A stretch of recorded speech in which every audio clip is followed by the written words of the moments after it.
এই ভালোবাসার তাগিদে এই দেশের মানুষের এই মাটি এবং মানুষের কথা ভেবে আমার রক্তাক্ত ৩৬ জয়ের বইটি লেখা।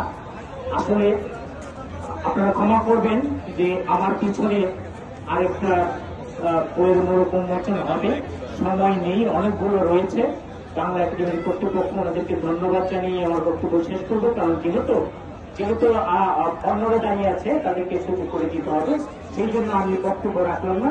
আমার এই বইটা আশা করি আপনারা এই জুলাই বিপ্লবের যে ঘটনাগুলি ১ জুলাই থেকে একেবারে আপনার ৫ই আগস্ট, অর্থাৎ আমরা যদি হিসাব করি ৩৬ জুলাই হয়, ৫ই আগস্টে আমরা বিভিন্ন অধ্যায় রয়েছে, সেখানে আমরা না গিয়ে আমরা ১ তারিখ থেকে ৫ই আগস্ট পর্যন্ত ৩৬ জুলাই হয়।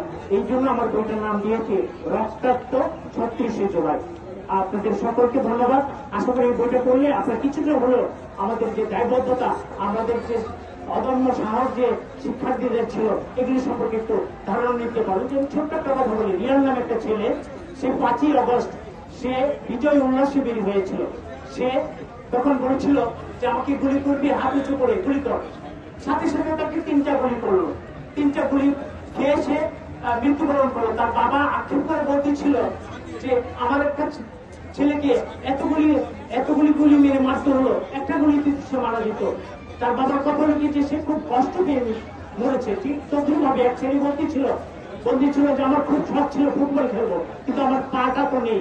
এই জুলাই বিপ্লব আমার পাটা চলে গিয়েছে, আমি কিভাবে ফুটবল খেলবো। এই যে মানুষের আক্ষেপ, এই যে তাদের মানে